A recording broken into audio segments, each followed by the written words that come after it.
On a recent earnings call, Discovery Warner boss David Zaslov announced that they've signed a deal to make multiple new Lord of the Rings movies.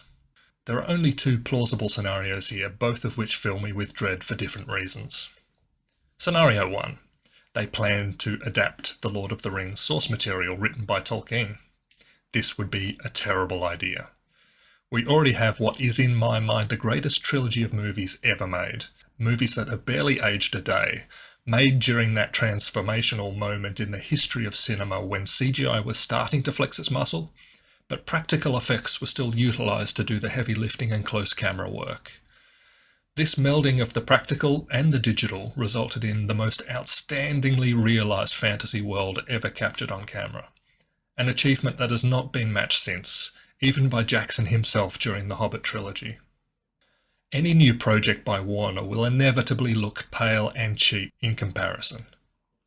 In addition, we have the iconic performances by the likes of Viggo Mortensen, Elijah Wood, Sean Astin. Living up to those performances will create an insurmountable burden on the shoulders of any that come after. I have no confidence at all that any of the screenwriters employed by Warner will have the reverence for the source material or the deft hand and command of language necessary to do an adaptation of the source material justice. If the recent travesty called Rings of Power is any indication, there's little to no chance that any adaptation will avoid the injection of modern-day political messaging where it is not needed or welcome. The second scenario, that they plan to create a brand new story or stories for these movies set in Middle-earth, probably as either a prequel or sequel. Now this is even worse. The Lord of the Rings are stories written by J.R.R. Tolkien. Middle-earth is his creation, his history and mythology. Any story not written by him, set in this world, is fan fiction at best.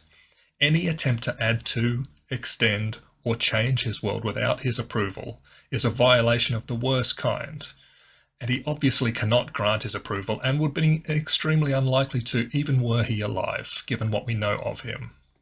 It is a combination of both hubris and naked profiteering. Since the death of Christopher Tolkien, the estate has fallen into the hands of grubby little Tolkien spawn with dollar signs in their eyes, more than happy to sell out the legacy of their giant of an ancestor for a quick buck. I hear Embracer Group have promised to release no less than 5 Lord of the Rings themed computer games by the end of 2024, the first of which is an absolutely ghastly looking Gollum game.